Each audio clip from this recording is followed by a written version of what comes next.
Evangelio según San Juan, capítulo 2, versículo 11, dice así palabra del Señor.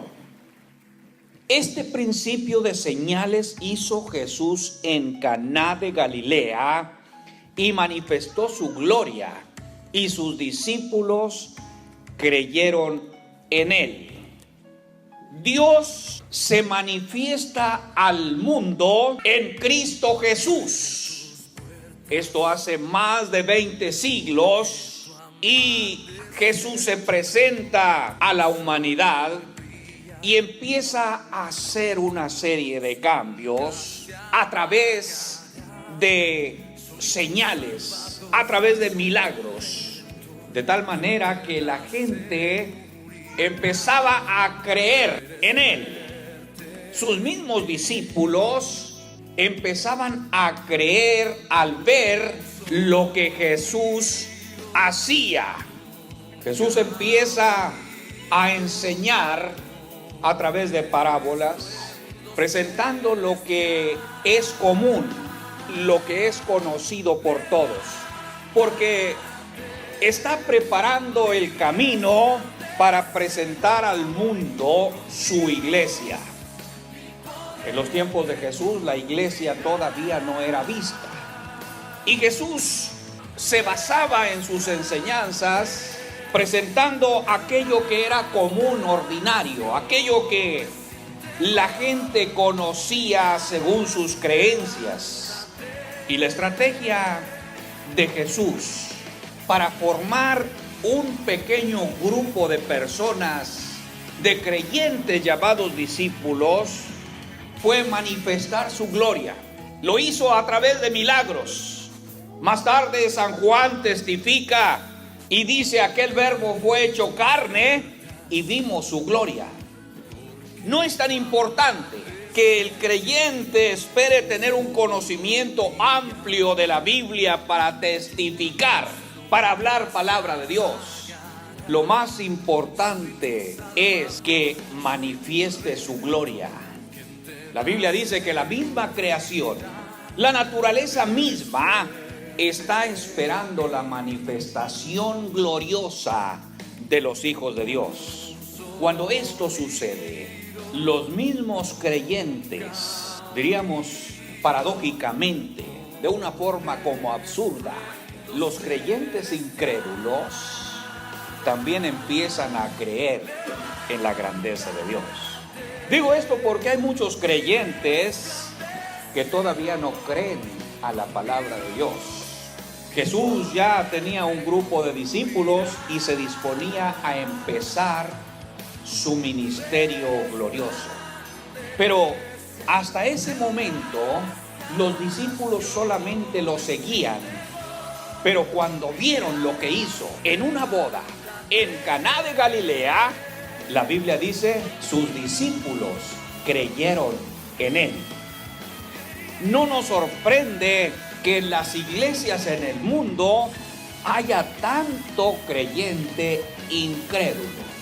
Tanta gente que ha aceptado a Jesús como su Salvador, pero no cree plenamente en él.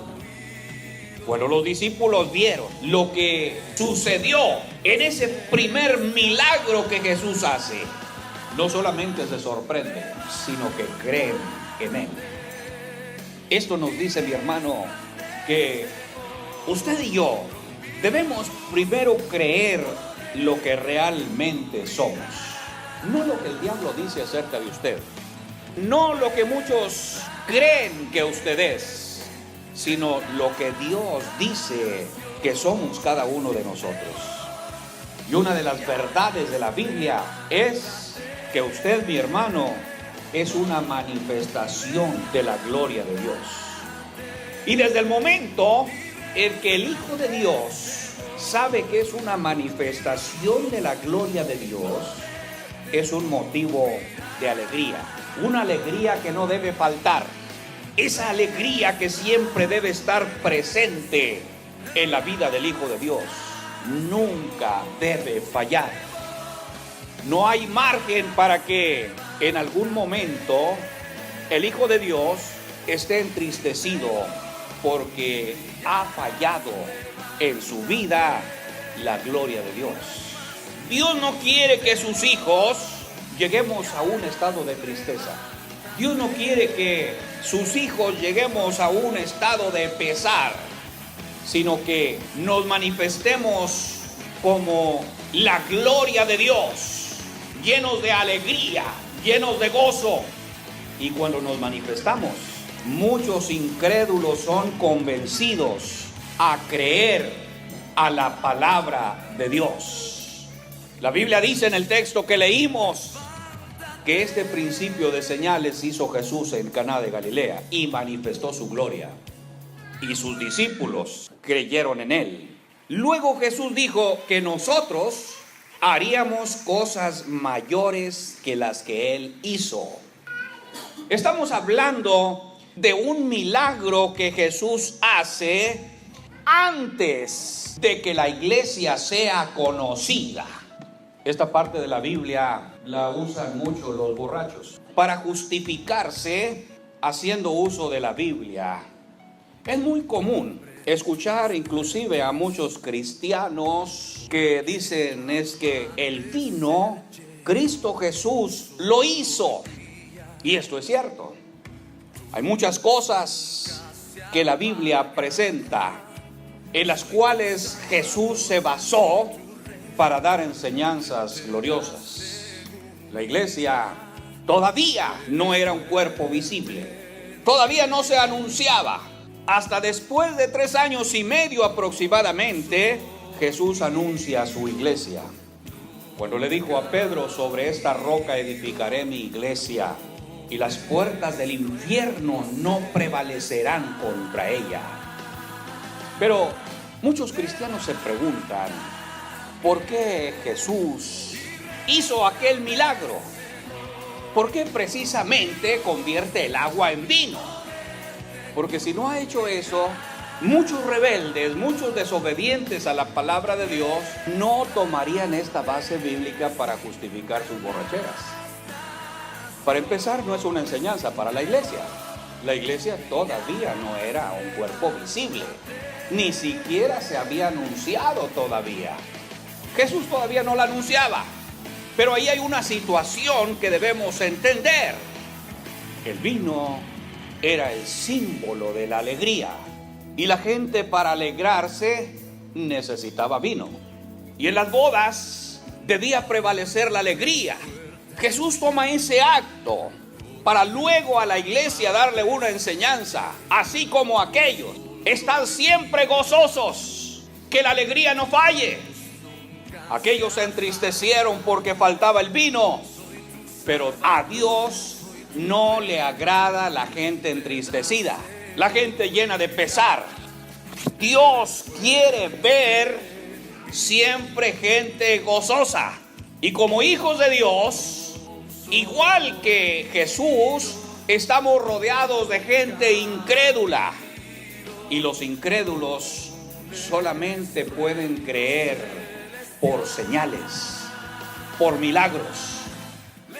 Solamente los milagros los pueden convencer.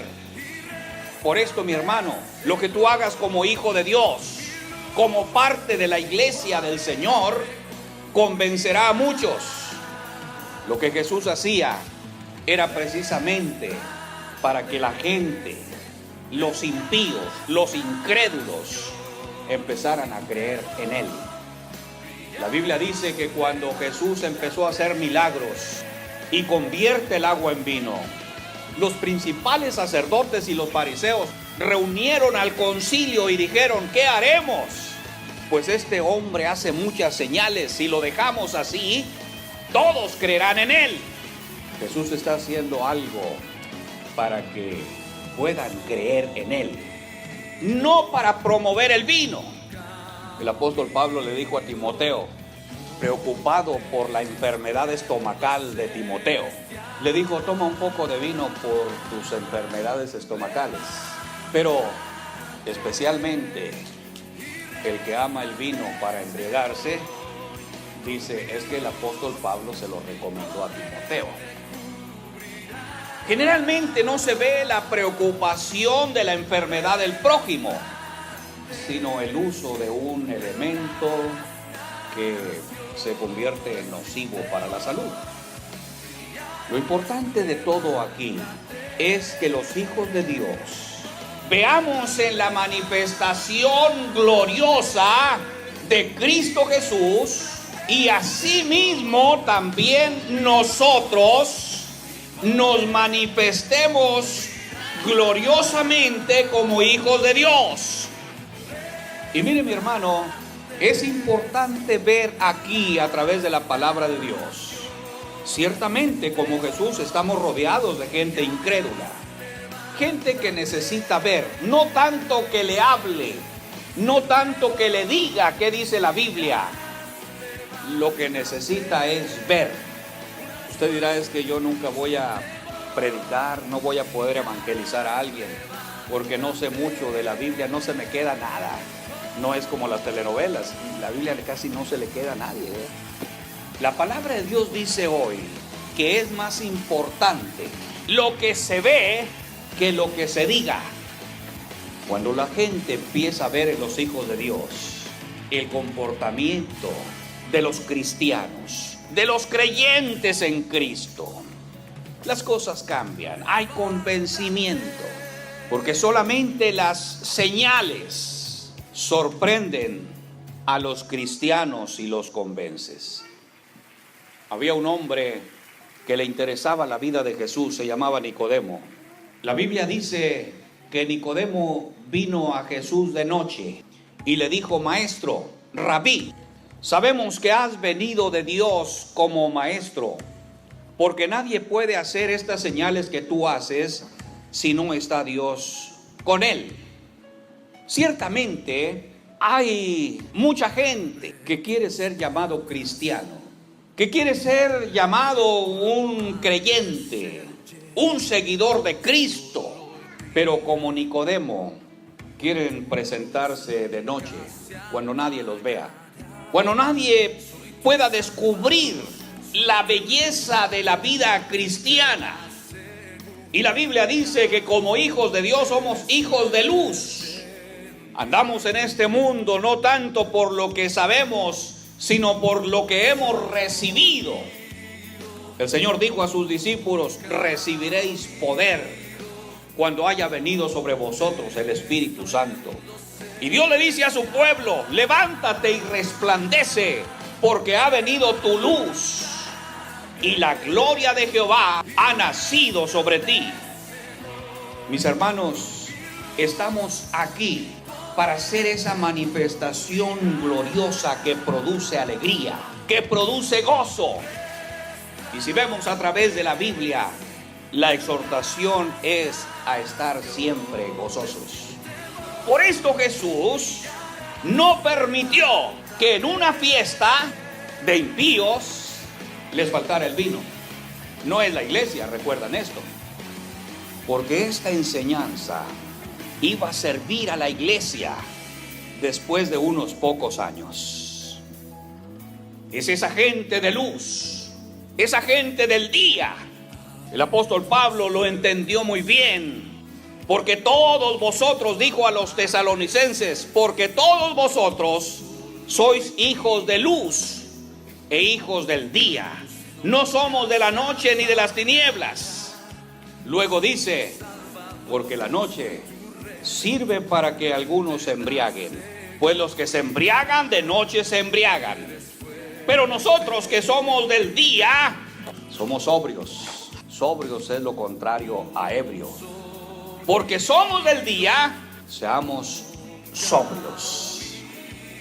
Es interesante ver, mi hermano, que los milagros de Jesús son para que la gente disfrute. Y si alguien, como aquellos discípulos, creyeron en él, Dios quiere que nos acerquemos en la belleza de la luz. Esto es, en pleno juicio, en completo estado de sobriedad. Porque quiere Dios producir alegría en su iglesia de una forma diferente a como lo buscan los que no tienen a Cristo. Aunque parezca absurdo a la mente común, Dios quiere mantenernos embriagados con el Espíritu Santo. Por esto luego el apóstol Pablo aclara y dice: no os embriaguéis con vino en el cual hay disolución, antes bien, sed llenos del Espíritu Santo. Lo que dice ahí es que la embriaguez lleva al desorden, a un cambio de carácter, a un cambio de costumbres, lo que el apóstol Pablo llama disolución. Para la iglesia ahora es: embriágate del Espíritu Santo, llénate de Dios. Lo que Jesús está haciendo es trayendo de lo común y ordinario a la vida de la iglesia lo que pudiera ser extraordinario. Ahora las cosas cambian. Jesús con frecuencia decía esto: oíste que fue dicho esto, mas ahora yo os digo esto. Los cambios de Jesús. Ahora están siempre gozosos. Que la alegría no falle. Si Jesús no permitió que la alegría fallara en una boda de impíos, si Dios no permitió que por falta del símbolo de la alegría que era el vino, los rostros se convirtieran en tristeza, dijo la madre de Jesús: solamente hagan lo que Él les dice que hagan. Bien, Jesús dijo: llenen las tinajas de agua, y la alegría siguió. Aquello que en los tiempos antes de la iglesia era un símbolo de alegría, Jesús no permitió que faltara. Hoy no permitirá que falte el Espíritu Santo en la vida de la iglesia. Porque si ustedes, dijo el Señor, siendo malos dan buenas cosas a sus hijos, cuanto más vuestro Padre Celestial dará el Espíritu Santo a todos los que se lo pidan, porque ahora es el símbolo de la alegría. Y si alguien quiere emborracharse en la iglesia, dice el Señor, lo puede hacer. Embriáguese con el Espíritu Santo y se va a emborrachar tanto sin hacer ridículos, sin llegar, lo que el apóstol Pablo dijo, a la disolución, a hacer el ridículo. Por esto el apóstol Pablo advierte: no se embriaguen con vino en el cual hay disolución. Pero está la opción divina: llénense del Espíritu Santo. Esto ahora sí es a la iglesia. Y a partir de este momento, siempre estén alegres. Dios no quiere que pare la alegría. De la misma forma como manifestó su gloria en Caná para que la alegría continuara, hoy se manifiesta para que la alegría no falle en los hijos de Dios. Esto lo había profetizado el profeta Isaías, cuando dijo: el Señor vino a ordenar que a los afligidos se les dé óleo de gozo. Esto en lugar de luto, manto de alegría en lugar de espíritu angustiado. Ahora, lo que llena de gozo a la iglesia del Señor es la llenura del Espíritu Santo. Una persona llena del Espíritu Santo siempre está alegre. Mi hermano, mi hermana, si siente que las tinajas de su vida están vacías, de tal manera que se acabó la alegría, si el vino se vació de tus tinajas y ahora solamente hay tristeza, que el Señor preparó para la vida de la iglesia algo superior a aquel vino. Ahora para los hijos de Dios es el Espíritu Santo, que embriaga sin sacar de juicio, para que vengas a Jesús no por la noche, sino en pleno juicio, en completo estado de sobriedad, para decirle: Señor, te acepto como mi Salvador y quiero ser tu discípulo y yo te sigo. Es la palabra de Dios para nosotros hoy, que esta palabra del Señor se cumpla en nuestra vida. Pónganse en pie, oramos. Padre, te damos gracias por tu palabra. Gracias, Señor, porque desde el principio de tu ministerio. Diste a saber todas las cosas que serían necesarias para la vida de la iglesia, a través de señales, a través de milagros, todo para que el hombre disfrute de tu grandeza. Ahora, Señor, las tinajas en la vida de la iglesia no permanecerán vacías, porque tu presencia está aquí para llenarlas de tal manera que rostros afligidos, rostros tristes desaparecen por la presencia ahora del vino espiritual, de lo que alegra, de lo que llena de gozo, que tu palabra dice es la llenura del Espíritu Santo. Sed llenos del Espíritu Santo, es tu palabra para alegría y gozo de todas las generaciones que crean a tu palabra. Creemos en ti, creemos a ti, Señor, en tu nombre, Jesús. Gracias.